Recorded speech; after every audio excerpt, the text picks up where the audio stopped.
Bonjour à tous, bienvenue dans cette nouvelle vidéo qui est en lien avec les bouliers chinois. Mais je fais une petite aparté pour lier ce boulier au tableau des classes.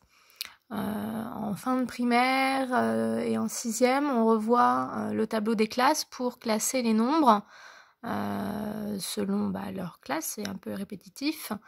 On donne donc un nom à chaque chiffre. Par exemple, sur un nombre, là par exemple je vais faire 1547. Eh bien, le 7 c'est le chiffre des unités, le 4 c'est le chiffre des dizaines, le 5 le chiffre des centaines, et le 1 ici est aussi le chiffre des unités, mais pour pas confondre les deux unités, ici on dit que c'est les unités simples, et ici ce sont les unités de 1000. Donc je vais mettre en pause la vidéo, et puis je vais refaire le tableau par rapport au boulier. Alors tout d'abord, on va compter le nombre de colonnes présentes dans ce boulier-là. Donc ici, on part de la droite, donc 1, 2, 3, 4, 5, 6, 7, 8, 9, 10, 11, 12, 13. Il y a 13 colonnes, donc ça veut dire que sur ce boulier, on peut afficher un nombre contenant maximum 13 chiffres. On verra un peu plus tard dans d'autres vidéos qu'on peut aussi travailler avec des nombres décimaux. Donc les nombres décimaux sont des nombres avec des virgules. Et donc on pourra très bien déterminer que on mettra toujours 3 chiffres après la virgule. Donc que les unités se trouveront par exemple sur cette colonne-là, etc., etc. Pour l'instant, cette vidéo va concerner que les nombres entiers, donc pas de virgule. Donc ça veut dire que sur la colonne de droite, on aura tout de suite les unités, puis les dizaines, les centaines, etc. Pour commencer une première partie de mon tableau, on sait que les chiffres en français s'écrivent avec un espace tous les 3 chiffres partant de la droite. Je prends un exemple. Par exemple, je veux écrire ici un nombre tel que 1, 2, 3, 4, 5, 6, 8, 7, 9, 2, 0. Écrit comme ça, bon, ça devient un petit peu compliqué de le lire. Donc, on apprend à réécrire ce nombre-là correctement en partant de la droite vers la gauche, et on va faire des regroupements par 3 chiffres. Donc, d'abord 3 chiffres, ici on va avoir 920. Donc, les 3 chiffres, on les écrit assez proches. Donc là, on a un premier groupe. Ensuite, on va prendre un deuxième groupe de 3 chiffres. Et donc, on ne va pas le coller là au 920. On va mettre un petit espace et on va écrire juste avant 687. Ensuite, on va reprendre un groupe de 3 chiffres. Donc ici, 345. Pareil, j'ai mis un petit espace entre chacun des groupes. Et ici, il me reste pas 3 chiffres, c'est pas grave. Ici, c'est comme si j'avais un 0. Mais j'ai pas besoin de le mettre, donc je garde juste 12. Une fois que j'ai écrit ce nombre-là, c'est un peu plus simple de le lire. Ici, je sais que j'ai les unités simples. Ici, j'ai tout ce qui concerne les 1000. Ici, je vais avoir les millions.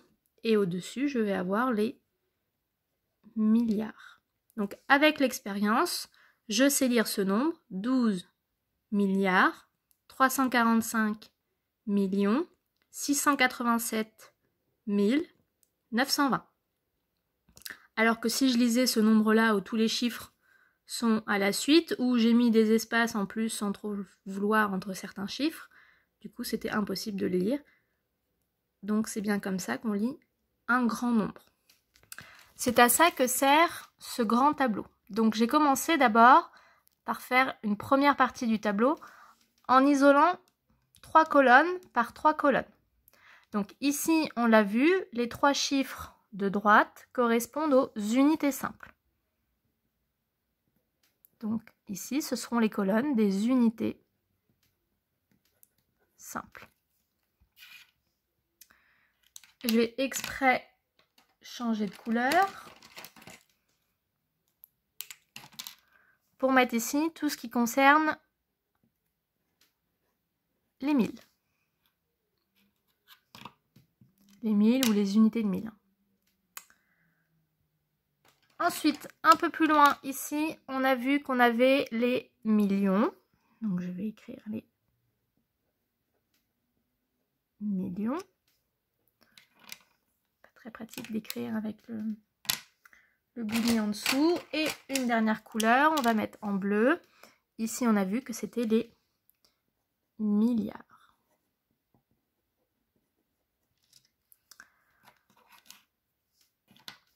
Précédemment, on a compté les colonnes, on a dit qu'en tout, il y en avait 13. Donc ça veut dire qu'il me faut 12 chiffres pour pouvoir écrire un grand nombre contenant des milliards, des millions, des mille et des unités simples.